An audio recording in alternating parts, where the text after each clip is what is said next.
Before we have a look at the other types of chord shapes and sounds, we're going to go into an intermediate element of guitar playing, just like how we dove into an intermediate element of guitar playing when we were looking at changing the number of notes played within the bar just now when we were doing melody, the half scale.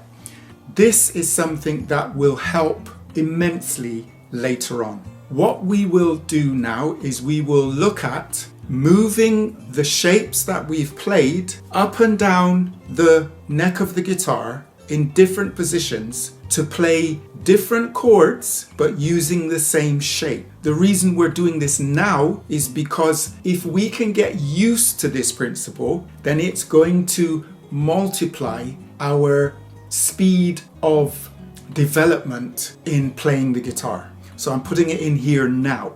When we played the A, we demonstrated it a little bit when we played the B after.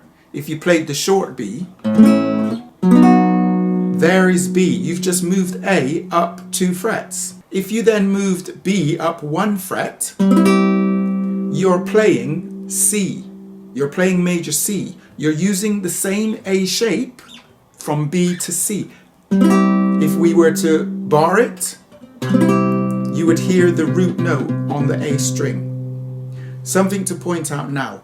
The root note is the way around the neck. When we play chords at different positions on the neck, it's the root note that determines what we play and how we play the shape that we use. So we're using the A chord, so therefore that's the open A string, which is the root note. Now we're going to bar to the 2nd fret for that root note. The A moved up to the 4th fret, but because the root note is on the 2nd fret, we're playing a B. That's the root note, is B, so it's a B major chord. The root note moves up to the 3rd fret on the A string, which is the note C. So therefore now we're playing the C major chord. We're using an A shape, but we're playing the C major chord. And then so on. If we moved it up another 2 frets, that root note is now playing D.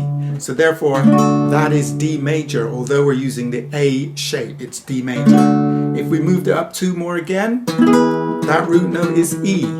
So now we're playing E.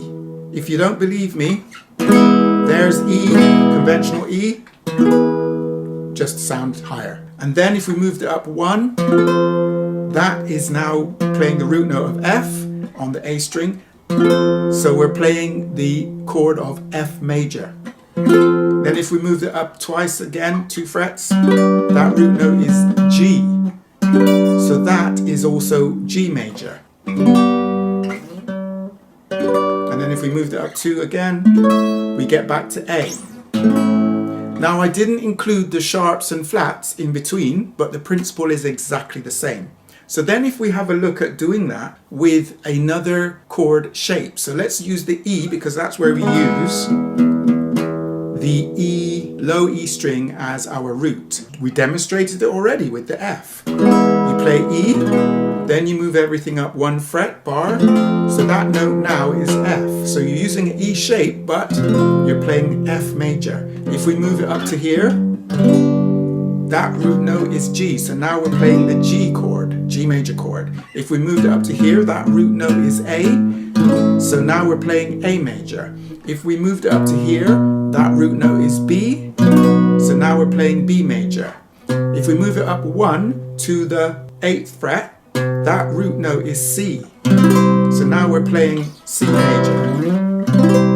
If we moved it up 2, again, that root note is D, so now we're playing D major, and then we get back to the 12th fret, which is E again, so we're playing a high E chord.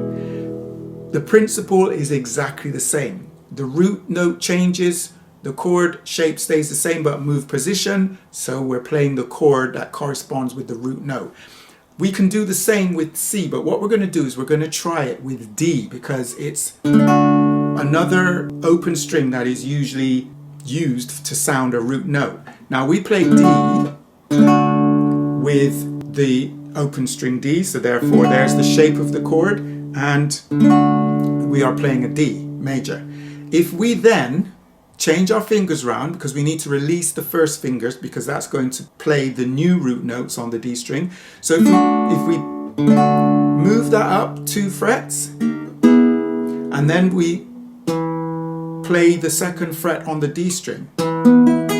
Now we're playing that 2nd fret on the D string is the note E. So that's the root note E.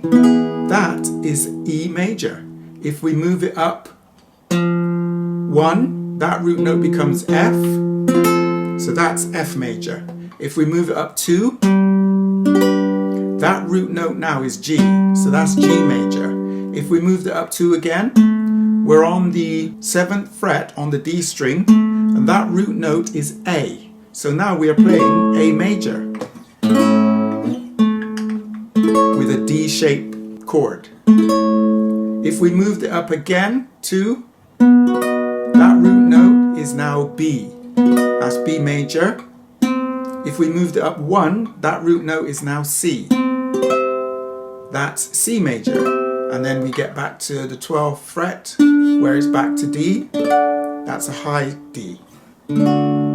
So that's the principle that we need to become familiar with and practice as often as we can to use the same shape, moving the bar up, moving the root note up, moving the chord shape up, and finding the corresponding root note. Because we start with open strings, then we play the chord that corresponds with the root note of the string, the lowest string that we're holding.